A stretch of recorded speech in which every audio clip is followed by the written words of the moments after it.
And now, the conclusion. So what was interesting is how we met recently. Yes. Where I walk into the room and I'm like, oh, hi, I'm Eamon. And you're like, hey, just want to jump in here for a second. I mean, the fact that someone knew my first name, let alone my last name, I found that quite intriguing. And you're like, oh, Eamon Elswa? I'm like, huh? And I'm like, okay, does this guy listen to my podcast? How does he know? And it was a mutual gathering. So I'm like, okay, I probably met him in the past and I just didn't know. I'm really bad with faces and names. OPSEC leakage there. Anyway, and then you tell me that you actually tried to recruit me once. Mm-hmm. And then you just all of a sudden kind of changed your face and you felt really sad. So I guess I'll describe the scenario. I was applying to a security consulting firm or a security firm. And I was given a VM and, I had to find the vulnerability in it and I did not find it in time. That was part of the journey where I learned about something about myself was that I'm more of a builder than a breaker, right? I had this long career of building and here I was drawn to the allure of pen testing and the glamour of that. So I was trying to, break into that field, but, I have more of a building background than breaking. In any case, tell me the backstory behind that from your perspective. Sure. So many of you may already know that part of the evaluation process for candidates going into any security consultancy will involve some amount of evaluation of that candidate's skill set. We try to capture that empirically if we can. The particular company that I was interviewing Eamon for had a fairly rigorous evaluation for its technical side. Now, due to internal company policy, let's say, we were not allowed to give any feedback whatsoever other than pass fail. And it was, to me, a little unfair because we were asking people to sync. In some cases, I actually knew one person who did sync 60 hours into that VM that you worked on. And to my knowledge, they passed. They ended up getting hired, but it was a slog, man. I mean, it was tough. But think about those other people like yourself who spent 40, 45 hours, were not selected. And remember, you only got into that VM after you had an hour of your time invested with me on the phone previously. So now you're into this process for about 44 to 46 hours of your own personal time. And you are out of the pipeline with no explanation. So this was the case for a great many people I interviewed at that particular company because we simply were not allowed to give any form of feedback. And so when I see people that I interviewed in the past who I have specific memories of how hard they tried, because I did speak to you again afterwards, real briefly. I had specific memories of how hard you tried, and I had specific memories of the frustration in your voice when I was speaking to you. When I do meet people face to face, and of course that tends to happen around DEF CON, when I do run into people face to face who I interviewed in the past and we simply weren't allowed to give any feedback, I try to convey my actual feelings about it. And my actual sense was I'm horribly sorry, man. And that's I believe the first thing I said to you. Yes, I am horribly sorry. You tried your ass off and you came close. I can't tell you what you didn't get, but it was close. But it wasn't quite up to snuff for the team. And at that moment, at that particular time and place, they had a specific standard there. Your response didn't hit that standard at that moment. And I guess I put it that way because that was always a moving target. And it usually is for recruiters, by the way. Where they're asking you to look for somebody and you get that somebody in the pipeline and the next day they send you an updated spec sheet and you think, I'm interviewing, I'm about to waste somebody's time. So yeah. Well, I appreciate that. Of course. And I accept your apology. Gee, thanks. I think what you told me is you weren't allowed to give me more information. No. You wanted to, right? Of course, because I feel that as a recruiter, it's on me, especially when I'm talking to entry-level people. It's on me a bit if I am not going to bring you onto my team or advocate for the next round of people to bring you on the team, then I think it's on me to at least provide you direction. Or else we both wasted each other's time. Right. That's how I feel about it. So I would have much preferred if every single one of those people I could have said, hey, work on the network side, work on your web app, work on your writing skills, because you had to turn in a report with that, if you recall, work on that stuff. You had to be able to tell them something, or I just didn't feel like it was of value. And luckily with Red Mesa, when we talk to people, we'll tell them flat out, okay, you need to improve these kind of skills before we could really use you on our team. Yeah. A little bit of pay it forward, right? Yeah, exactly. Because bottom line, I don't care what A-Man's skill set was 4 years ago. I know that A-Man's going to be around and I'm going to run into you. You know what I mean? Mm-hmm. And maybe you decide to go on the builder side, and that's pretty awesome.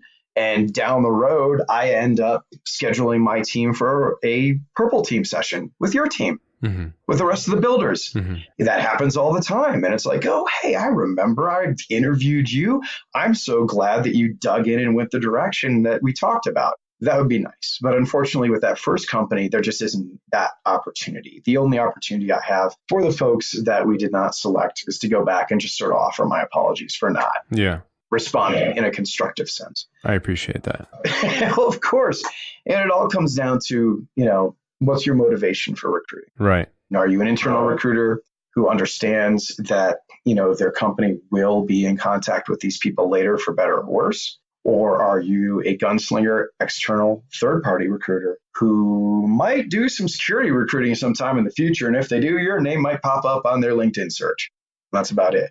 Yeah. So, do you think the whole VM thing, I'd like to talk about a little bit. Sure. Because actually somewhat randomly pinged me, and they're going through a VM test as well. Sure. And they're struggling through it as well. And, from my perspective, I went from recruiter initial talk to VM test, right? Yeah. There wasn't really anything in between to kind of gauge whether I would be successful at that VM. Nope.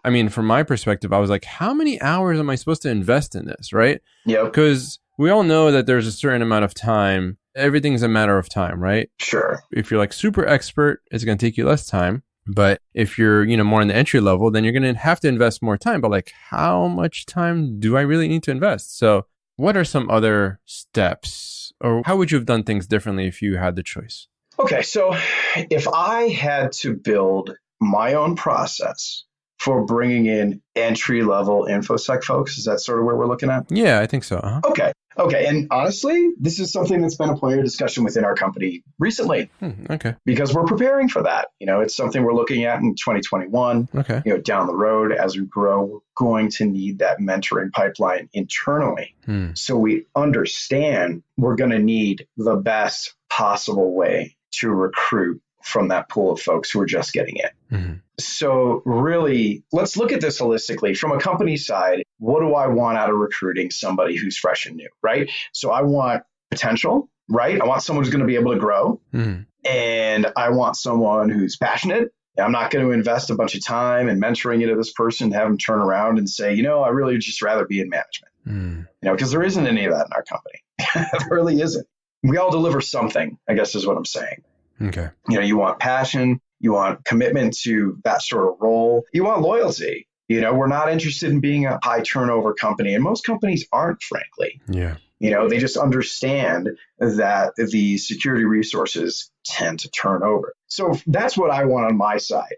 So if everybody wants to read my cards, there they are. So on the recruit side, what are you looking for? You're looking for interesting work, right? Mm-hmm. And you're looking for money. Sure, money's there. Anybody getting into Infosec immediately believes they should be worth like twice as much money, which isn't the case, by the way. Entry-level Infosec is not that much better paying than like mid-level Java development. You really got to factor that in. You got to be realistic, Right. And I hate to use this go on one of those websites. There are several websites that purport to be able to tell you average salaries for various, geographies. Go and take a look at security analysts. Just analysts, and see what that looks like. It's actually a pretty broad range the last couple times I looked. It is, yeah. But it's not that high. So, of course, the motivation will include interesting work, more money, some amount of flexibility. There is a perception that with security, there are more options available to you in terms of the sort of work that you do in your day-to-day. And of course, people look at security, people who are true information security professionals, they also have that desire to find a place where they will be able to build their own recognition within the community. And when I say that, I mean the sort of role where their research and presenting their research specifically will be supported. Okay. Mm-hmm. So I, as the recruiter, I've been on both sides. So I'm looking at both sets of cards. And so for me, the best way for me to get what I want and the best way for these recruits to get the things that they want out of our recruiting process is, number one, provide me with a body of work to look at and let me make that my first step. Okay. I mean, even if it's like the security equivalent to Hello World, okay, and whatever that is at the moment, like you wrote a tool, you wrote whatever, a proof of concept of some sort of exploit, something, let me check that out. Okay. Because if you give me that first interview on the phone, I get to feel you out. Okay, this is, a mammal. This person will be able to sit in front of an executive somewhere and not terrify them. Let me just see that you have a body of work somewhere. Right. And if it isn't conveyed on the resume, make sure I can get into, a website or something, just so I can see what you've done. That would be preferable as a first two steps to me. Now, that doesn't mean there shouldn't be some form of empirical evaluation. Mm-hmm. I just don't believe that empirical evaluation needs to take 40 hours.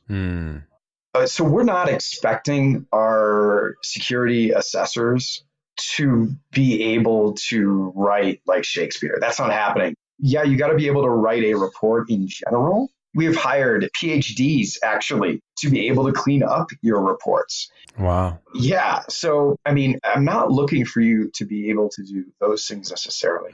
But I guess what I'm saying is there has to be some kind of empirical evaluation. Maybe having multiple levels, right? In our sense, we have sort of a minimum bar of what we want to see in your body of work. Yeah.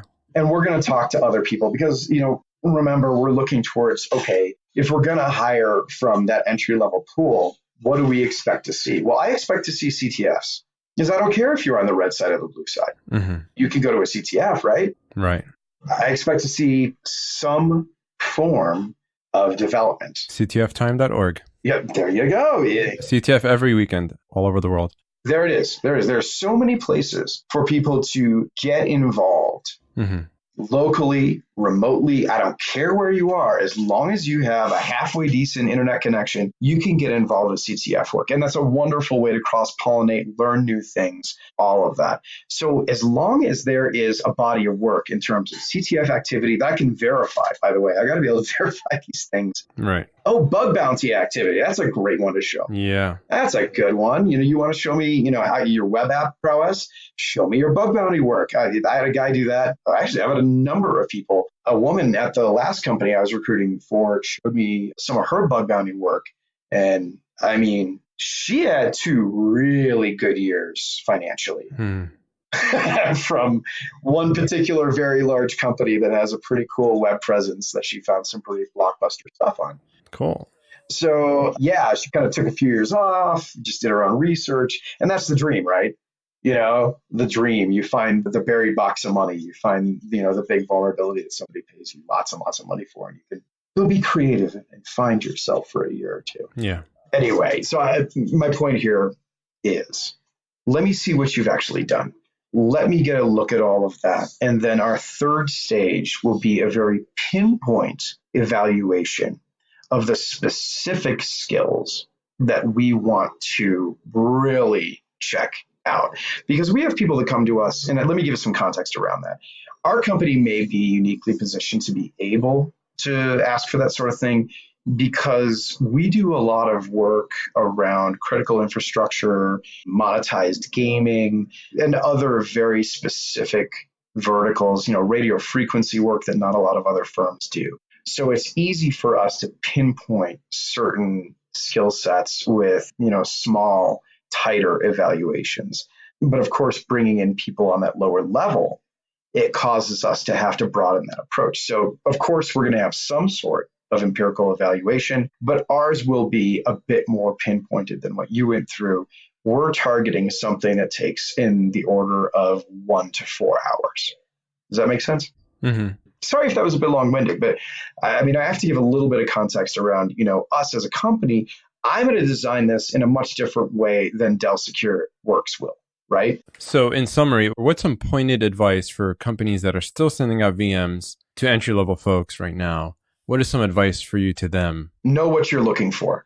Before you ask that much of these people, know what you are looking for. Are you really looking for every little last thing that you're trying to see that these people can find in that VM? Mm-hmm. Is that really what matters to you? The report that they write, does it matter to you that it is a huge report? Can you just accept these people's reporting as fill in the blanks? Can you accept that they gave you some amount of prose in a paragraph and, sort of look forward to, well, we'll have someone help them with QAing and we'll mentor them in reporting? Really understand what you're asking. Do you think it's a little bit of gatekeeping sometimes where they just kind of want the entry-level person to just go away? Sure. I mean, the bigger the outfit, the more of a fire hose of resumes that they see coming in. It's just the truth. I see a trickle because people know that we're only hiring for senior level roles. Mm-hmm. So for a company, like I said, I'll go back to like the Dell SecureWorks model. I mean, can you imagine how many resumes they get? I can't even imagine what that looks like. So they basically have to have a big discriminant, a weed out, so to speak, there. Mm-hmm. And so they'll say, look, you want to throw yourself at this all day long, that's on you. See you around. But for a company like ours, I'm going to actually remember your name. I personally will remember you. Mm-hmm. And that's not comfortable for me if I remember you and I remember wasting your time. Because the time is the one thing I can't give back to you. Yeah. So, yeah, that's the advice I give to these other companies. Make sure you know what you're asking of these folks. And yes, you might be a company that feels that they are in the driver's seat on recruiting and people are beating down your door for that job. If you mistreat those people, they will never forget it. Never. Because I still remember, the interviews and the interview processes where I felt that somebody, essentially was not completely respectful of my time or, other things. I still remember those things. Mm-hmm. So, yeah, same thing. I would counsel them. Don't forget, you're dealing with human beings. Certainly, you're getting a fire hose of resumes on a daily basis. But the more jaded you, the other recruiters out there become, the more those sought after resources are going to be interested in talking to me instead. And there's a lot of ghosting out there by recruiters. It's insane. Of course, they don't have time to get back to anybody. Oh, yeah. I mean, if you have listeners who have stories of being ghosted by recruiters, they put in X amount of time and, all of a sudden this person disappeared, never got any feedback. Yes, absolutely. That happened to you. It's going to happen again. It happens more in proportion to, the larger the outfit you're interviewing with because of that fire hose issue. You got so many people happening that those recruiters are usually just happy to see names drop out of the pipeline. They're just happy to see fewer names the next morning. It's less people for them to have to answer questions about. It's, less names on the spreadsheet, or whatever they're using. There are so many recruiting systems out there. It's just less to have to deal with. I mean, at the end of the day, especially to a third-party recruiter, don't be surprised when you're ghosted.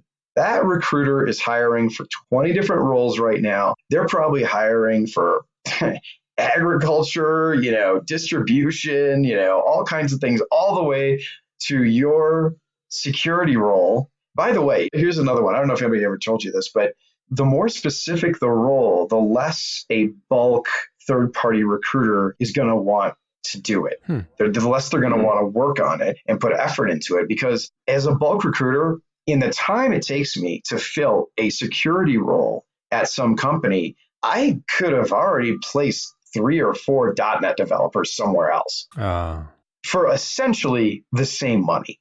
So why am I writing back candidates that you rejected? Probably not. It just doesn't mean anything to me as a bulk third-party recruiter. So yes, you will be ghosted. That's going to happen. Okay, I'm sorry. Now we're getting into a whole other world of that, your interviewers. Understand that every single interaction with that interviewer betrays something about the underlying company. Mm-hmm. So if you were ghosted by that interviewer, okay, that means one thing if it was a third party and another thing if it was an internal. If you're dealing with an internal recruiter and you were ghosted, well, okay, that particular recruiter may have had a bad day and completely missed his own reminder to email you back or something. Or it could betray, if it's a common thing, and you see this across the board with a bunch of people who interviewed with that company, that probably betrays some amount of internal mismanagement. It should tell you something about that company. And I remember I sent you something about this in an email the other day, but you really need to interview your interviewers. Yeah. And by the way, recruiters who are listening to this, if you can't answer these questions, you really need to stop and think about how successful you're going to be at getting the recruit you want, or, the right recruit for your role. So you really need to be able to answer these things. And if you can't answer them, really think about why you, the recruiter, are in that role either. Okay. Because if you can't recruit for something you're proud of, you need to leave. Nice. Oh, that's the truth. If you're a recruiter out there listening to this and you cringe every time, and you're listening to this because you want to know about getting these resources, making it easier to work with recruiting security folks, if it makes you cringe to try and recruit security folks, seriously, take that vertical off of your lap, because it's going to show. For better or worse, pretty much every single person I interview is smarter than me. Just throwing that out there. You guys are all smarter than me. And you ladies, all of you, can just think circles around me every single time. So all you other recruiters out there, unless you're some kind of genius, they're probably staring straight through you on that phone. So make sure you know why you're in the role you're in too. So let's just talk really quick about interviewing your interviewers. Here's some things that you want to ask the interviewer. So when the interviewer gets to the point of, do you have any questions for me? Don't knee jerk like, nope, not at all. Oh my God. Never do that. Yeah. Yeah. That's the best way to say, I'm desperate. Hire me. No, you don't want that. I don't want to hire somebody necessarily who's like absolutely desperate. Or it says that you're uninterested also. So yeah, we're just uninterested in my company, right? If it's, boy, that's a little, what's going on there? Why aren't they interested? Or why are they just want to plow on to the next step without learning anything? It's weird. Right. I always have questions. Ask one, maybe two questions, by the way, I would say. Like, don't ask too many questions. Just ask one or two good questions and think of them during the interview as well. So that's fair advice. But to be honest, I sat with people who had a good 5 solid minutes of questions for me. And I was happy to answer every single one, because that person might stay. I would say it depends, right? The recruiter, you could probably ask a lot more questions of. But as you go up higher in the chain to people you're talking to, and also depending on how much time is left in the interview, right? I mean, it's also incumbent on the interviewer to leave time for questions. Sometimes they won't leave at any time. And I'm like so annoyed. Well, true. Yeah. And if that's the case, you should always be able to say, hey, I know we're running out of time. I have a few questions for you. Can I follow up over email? That's a good one. And if they won't respond to you, something's wrong there.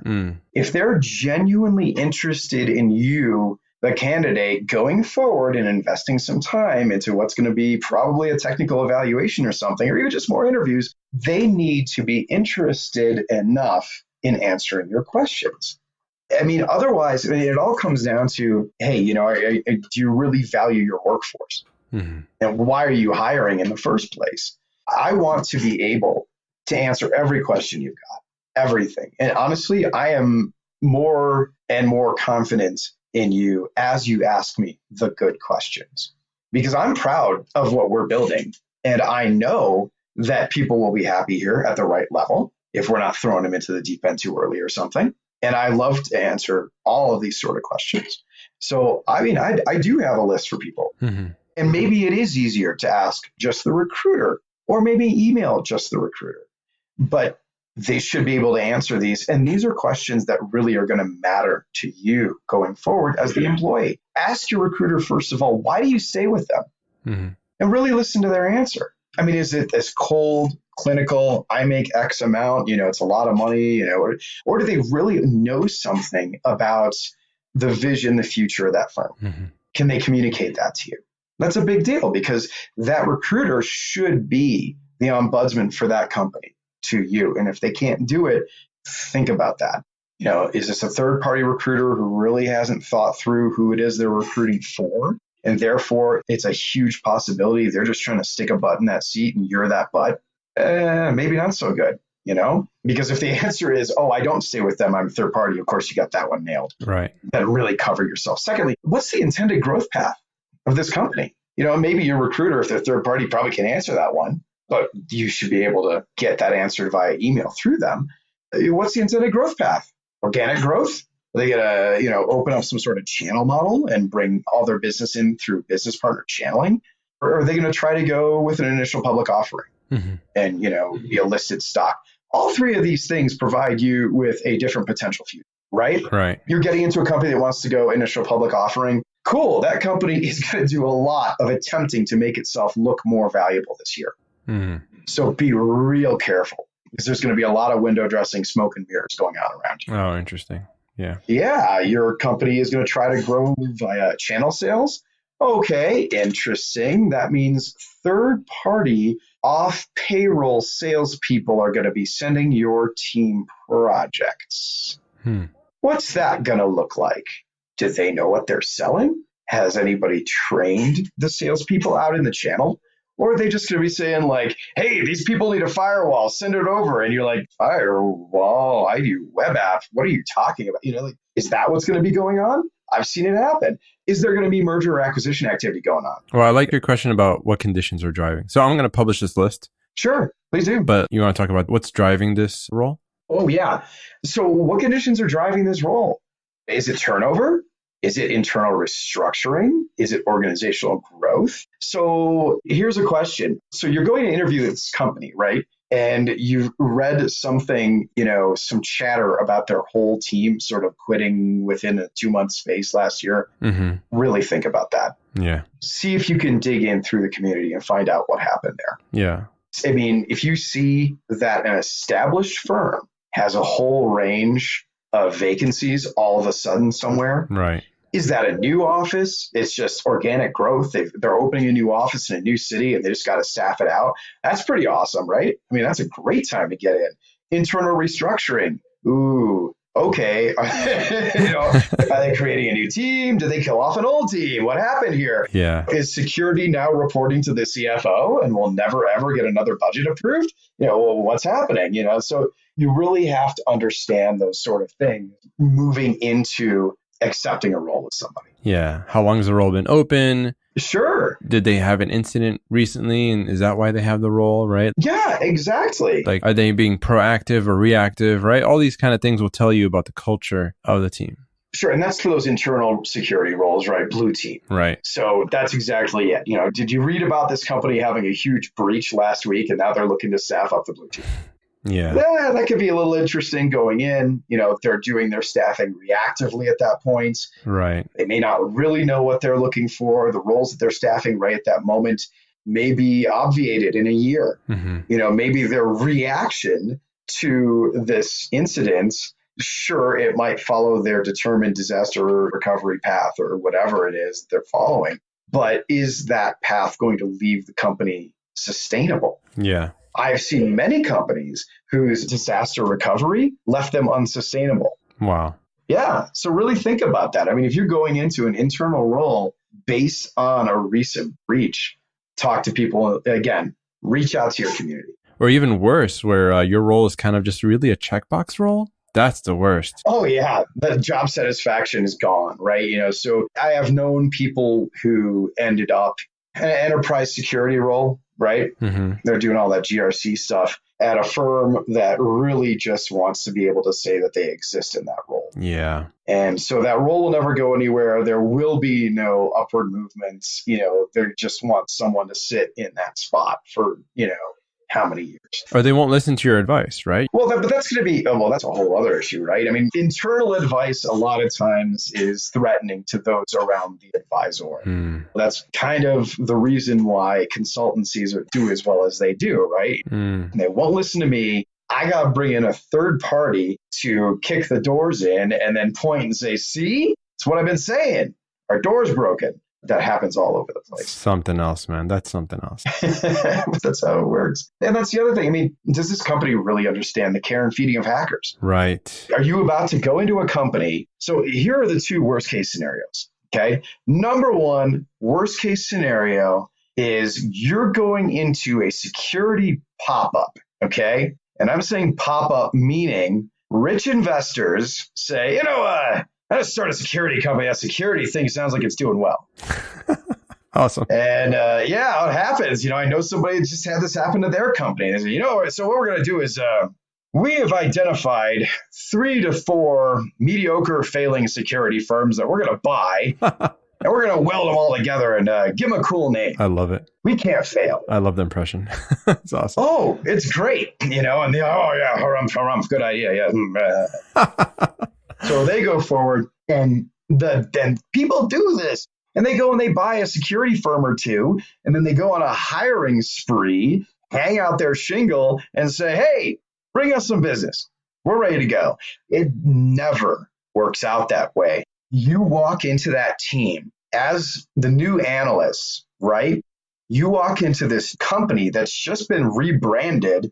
People are just getting used to the new logo on the coffee mug. You don't even know what anyone's role is. You've got 2 separate, fully formed, failing companies that now have to reconcile all of the structure that exists around the consultants, right? So do you need 2 sales forces? Nah, let's get rid of the sales guys. All right, sales guys are out of here, at least at one company. You don't need 2 sales directors. Right. Well, but the sales guy and the sales girl were really good friends with a couple of those consultants. Now those consultants are bumped because you treat them badly. Well, okay, there's a problem. Hey, do you need all those accountants? Nah, let's get rid of the accountants. The hell with the accountants. Okay, great. Now you bummed out everybody who was friends with the accountant. And so you end up with this smoking crater that used to be 2 different badly run companies. And here you are, the analyst who's just got this cool new opportunity with this new company that just sort of formed out of a couple other companies. And you're excited and you're in and it's your first security job. And all the lessons you learn that first year have nothing to do with technology. Yeah. And they have everything to do with surviving in a corporate nightmare. Yeah. And what you learn from that role and what you bring forward into my company when I interview you is then difficult, right? PTSD, basically. Right. And man, because there's a big disconnect between how companies communicate they value information security professionals to these people versus how they act like they value these people. Gotcha. So, words, it's that old axiom, your job is not your friend. Your job is your job. And, keep that separate in your head. And you do everything you do to the best of your abilities, of course. But remember, end of the day, your job is not your friend. Your job is your function. And if that function begins to ail you and begins to harm you, then you need to step back and really look at it in a holistic sense. That's the other thing. Holistically, if you're in a position that is destroying you, are you protecting your value? Probably not. Because when you come to me as a recruiter, as a destroyed person, and I can tell, like I'm looking at you and you're just tired, and yeah, you're ready for a career change. I'm ready to get into something new. I really have to sit and consider, okay, am I giving this person a role that's going to because it is a step up from where they were, is it absolutely going to roll back on them and crush them because they've had their spirits crushed at this other role for so long? And it might not stop me from hiring somebody at all, but you know what it might do? It might make that person the one person I worry about the most and check up on the most in the company. And that definitely happens. Yeah. Wow. That's deep. Yeah. Well, I mean, everybody's got somebody in the company they worry about the most. Okay. If you're worth your salt, if you're a human being, there's someone else on your team, your squad that you worry about the most. And you know what? You're hiring that person they're going to worry about the most. And you've got to really think about that dynamic going into a tight-knit red team, going into a really tight-knit blue team.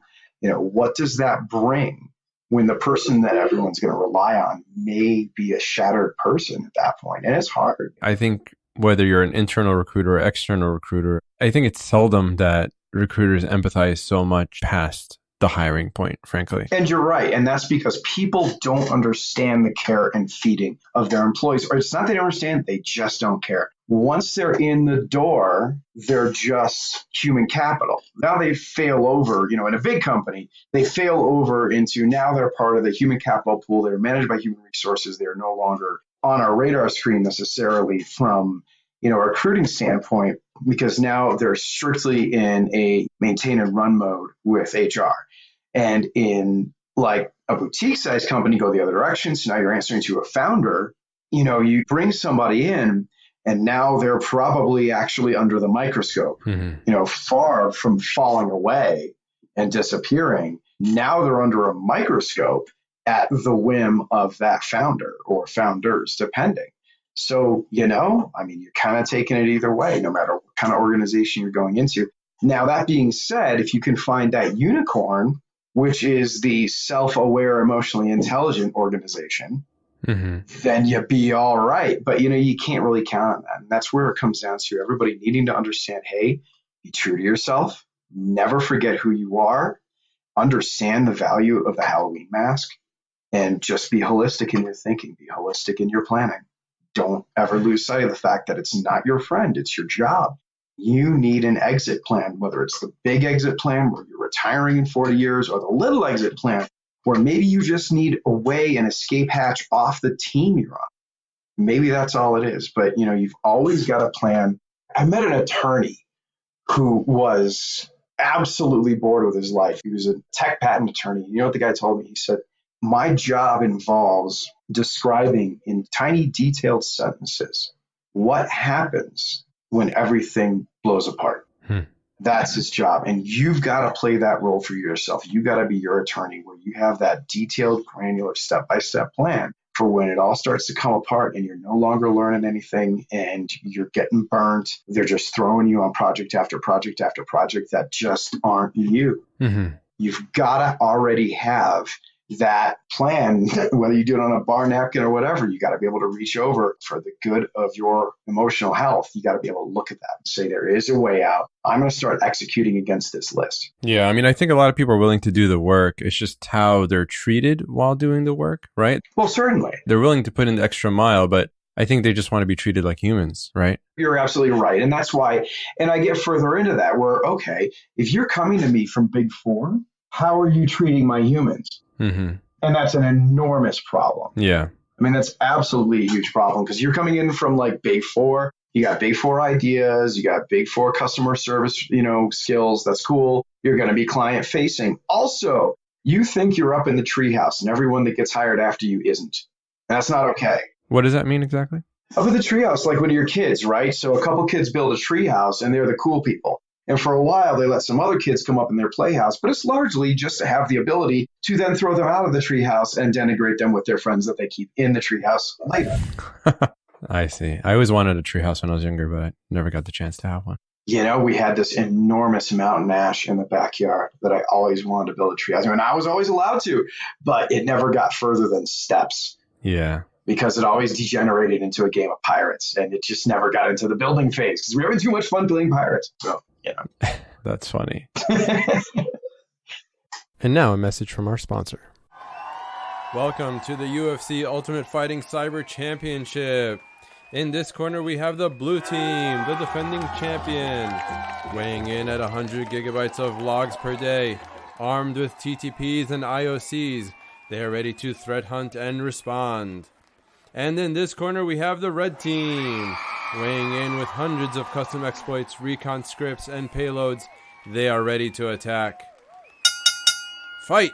Blue team is checking their logs. Red team is launching their OSINT. Blue team looking for anomalies. Oh wait, what's that? It's the purple team! They just came out of nowhere! Ooh, it's going to be a rumble today! And I get this all the time. Like I would interview people and they'd start to get comfortable with me and here come the horror stories. Okay. Right. And okay, guys, ladies and gentlemen, I should say, I behoove you, do not tell horror stories to your recruiter. Okay. Yeah. You never trash an ex to your current, right? Absolutely. Yep. Ever do it. I never do it. Now, that being said, I'm a different kind of recruiter and I don't mind someone crying on my shoulder. So, if you tell me your horror stories, I'll keep your secret forever. But most recruiters, it's considered kind of trashy to talk about horror stories from the past. But it also allowed me to sort of accumulate a lot of horror stories. And I got to tell you, that security pop-up is one. And then the next worst is the reactive big company who just discovered security today. Yeah. Okay, wonderful example. There is a company that I spoke to their CEO and CFO one day, a specific event, on the sidelines of a specific event. And these folks chuckled at me and said, quite literally, he called me son, which I hate. Wow. He said, son, nobody is going to want to hack us. Oh my. You know why? We just do blank. And that blank was they were involved in some natural resources. And I said, okay. And they said, so you don't worry. All that is an insurance scam when it comes down to it. But I'm sure you folks will convince enough people. Wink, wink. And I thought, okay, I'm not trying to be conspiratorial with you, sir. And I don't believe that what we do is snake oil, but, hey, best of luck. Great meeting you. And this was a while ago, by the way. And, about a year later, of course, they have to disclose to all their investors, they had a massive breach. All manner of sensitive data was exfiltrated. Wow. Known to be exfiltrated. And it had to be disclosed to the investors. Yeah. So you get that. And you know what they did? They turned around and said, we're going to build us a security team. I even explained to you the absolute Rube Goldberg machine of a security apparatus they slapped together. After that point, I had spoken to someone who ended up basically leading an engineering team there. And it was one of these deals where you got security in your title. Awesome. Come on in. I think we need somebody for AIM. That sounds good. That's a 3-letter acronym I can get behind. What do you do? It was like that. And they hired like a whole bunch of people. And yeah, these people had definite security skills. And then over the next 2 years, that company sort of sorted out what their actual security roles were. Well, they already had people sitting in desks. Turnover was ridiculous. Job satisfaction was non-existent. Effective security detection was gone, right? You can only detect what you're looking for. And they didn't know what the hell they were looking for half the time. I think, I don't want to get into any kind of specifics, but it was basically one of those deals where, they really didn't even understand what their own threat surface looked like. So when you go into a company and you're purporting to be defending them, and that company doesn't actually know what their threat surface looks like, it's somebody telling you, okay, you're going to go defend the castle. Well, where does the castle end? Over there. Go, stand there. Here's a spear. And that's kind of what it was like. So you got to be really careful. Go into a company with your eyes open.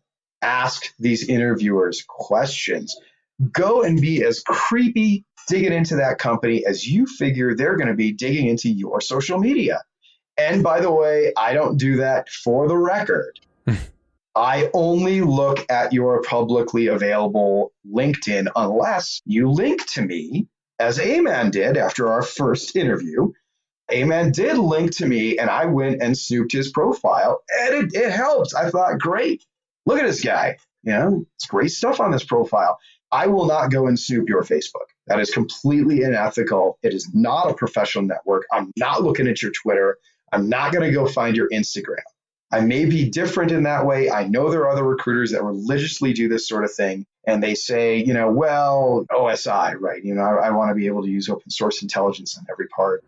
I feel like, hey, we're sort of making this agreement that you're going to sort of open the kimono a little and let me look into your professional life anyway. I want to at least be honorable and not start rifling through your personal life.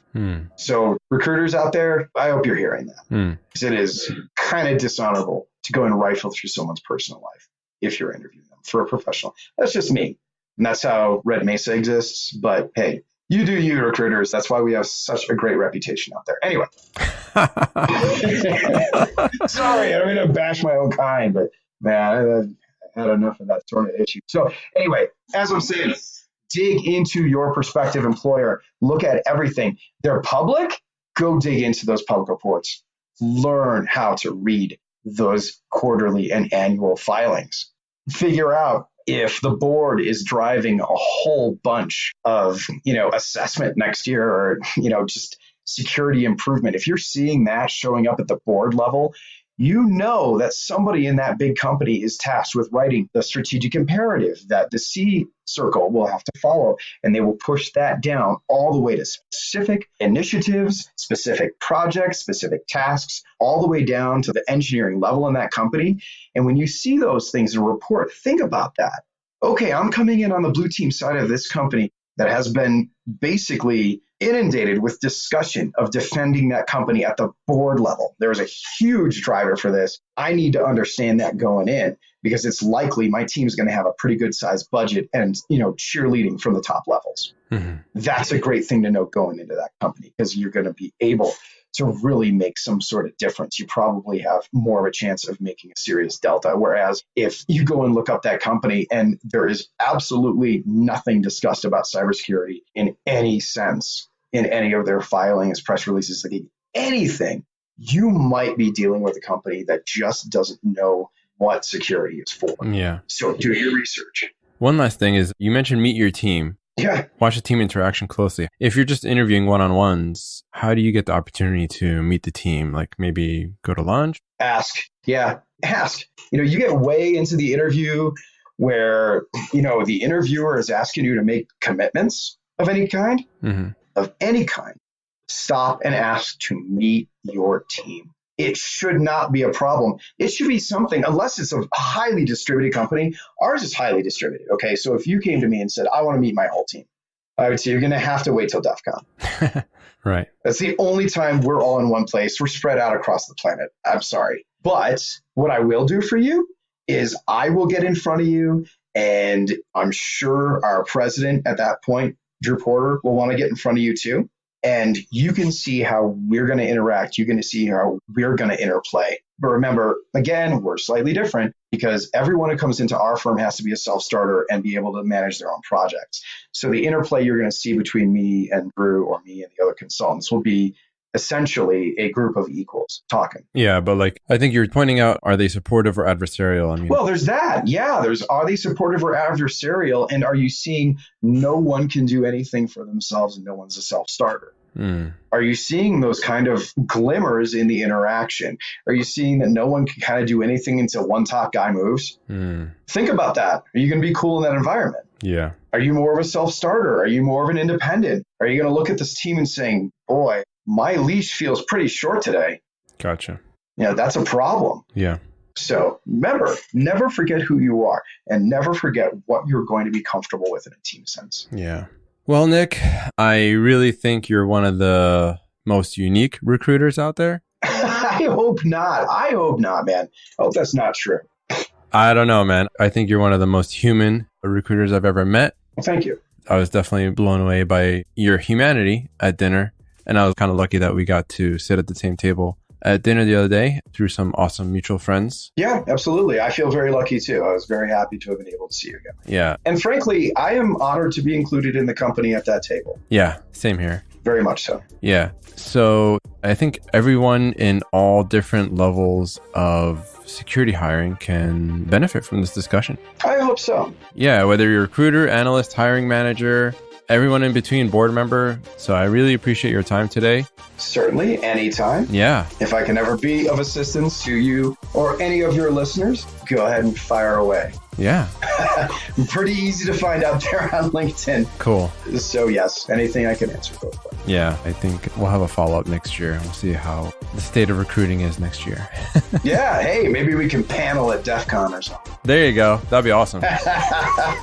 Hey, you should have your own event. Yeah, we'll try. Coffee with A-Man at DEF CON? Come on, man. It has a nice ring. That'd be great. Has a nice ring. Set you up. I'm always down to do that. Anytime, man. Anytime I can help you, I am absolutely at your disposal. Let me know.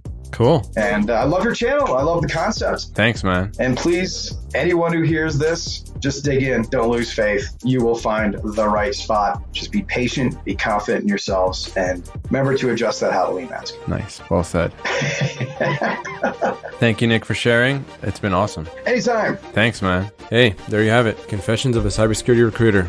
I was delighted that Nick spent the time with us. Show notes are at gettingintoinfosec.com. There's also a feature called Recast that'll let you make an audiogram for up to 90 seconds. Feel free to use this feature and share some of your favorite quotes from the episode. And stay in touch on Twitter for more Getting Into InfoSec reflections. Every week, I let my guests pick their outro music. This week, it's Hot Coffee by Patrick Patrikios. See you next time.